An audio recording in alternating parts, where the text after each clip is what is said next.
Bonjour à tous, on se retrouve pour notre chronique, une histoire pour Shabbat, Shabbat Agadol qui est le Shabbat juste avant Pessah pour Hachem.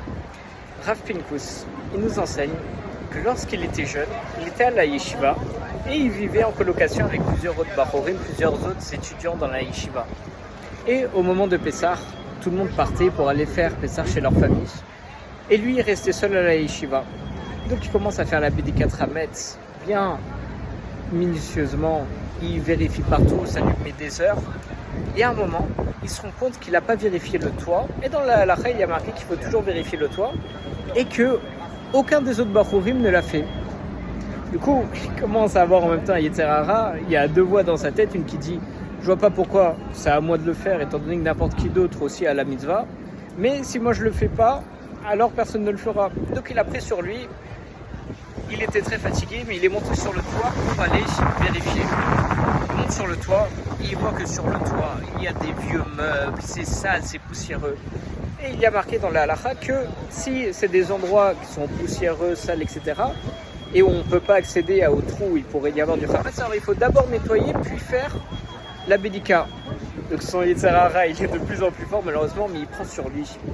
Il descend, il redescend, il prend un seau d'eau, il nettoie tout, il refait tout, et ça lui met des heures et des heures. Il arrive jusqu'à l'aube pour enfin pouvoir faire la Bédikat Hametz du toit. Il redescend, il est extrêmement fatigué. Malheureusement, il ne peut pas se reposer parce que le soir même, il va devoir faire la nuit du Seder. En plus, il est seul, il ne sait vraiment pas comment il va tenir. Et il dit que par la force de la Bédika qu'il a fait, par les efforts qu'il a fait, alors à Kadesh Baruch Hu, il lui a envoyé telle simcha, une telle lumière pendant la nuit du Seder, qu'il a fait le Seder pendant je ne sais combien d'heures, il n'avait même pas envie de dormir. Il a étudié la Gemara toute la nuit et pendant tout Yom Tov de Pessah, il est resté sur ses Gemarot à étudier et à profiter de la fête.